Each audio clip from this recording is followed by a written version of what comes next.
the best way of looking at that first is to say, what is the cost of not doing it? That's probably a better approach. But how we've chosen to look at it from a HF Group perspective is from an opportunity perspective. Because if you can see an opportunity in something, then you'll be much more motivated to do it than when you are just looking at it as a problem. And it is possible, and I want to repeat this, it is possible to do well by doing good. And what we've seen is that these sustainability initiatives actually drive profit. They drive companies to do better. And so when you see it that way, you look at it as more of an investment as opposed to a cost. And that's how we have done it. I'll give you a couple of examples and then I'll talk about the money part. Now, so our building is we have a building at the junction of Kenyatta Avenue and Koinange Street. It's called Hererehani House. That building, if you go to the top, the roof, it is all full of solar panels that we put there. So we are able to power the building, except just the lift. We're able to power the building using solar. Now, that somebody would look at that as a cost, but I can tell you, and you've seen how much power costs have gone up recently. So we are not in that problem ourselves, because we have saved significant costs from just using the God-given sun to power our computers and everything else that we see.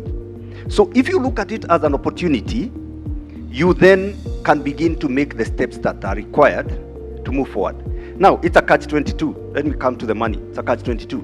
First of all, there is a lot of funding relating to climate resilience, both for enterprises that are looking to mitigate the impact of climate change, but also the ones that are looking to adapt to themselves to that. So there's a lot of funding available.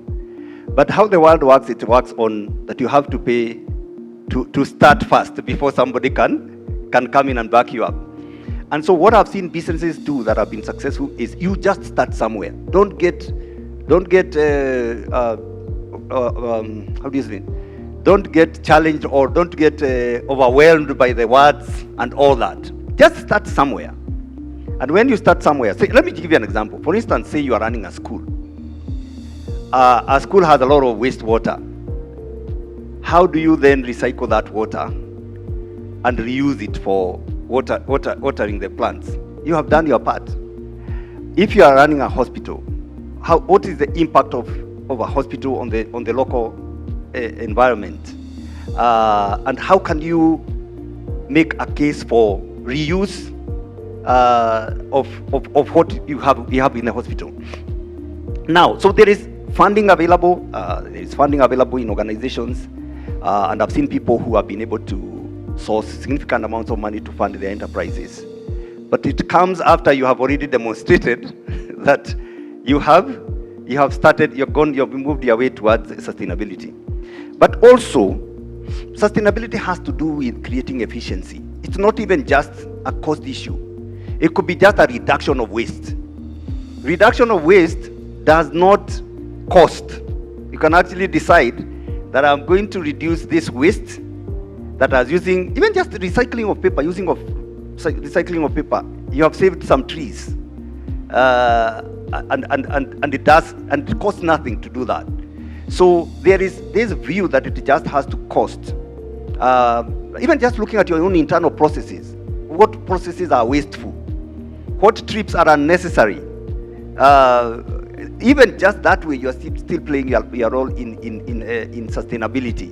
If you are doing distribution, for instance, just rerouting vehicles alone and reducing the emissions does cut your fuel costs, and as a result of that, you are a more sustainable company.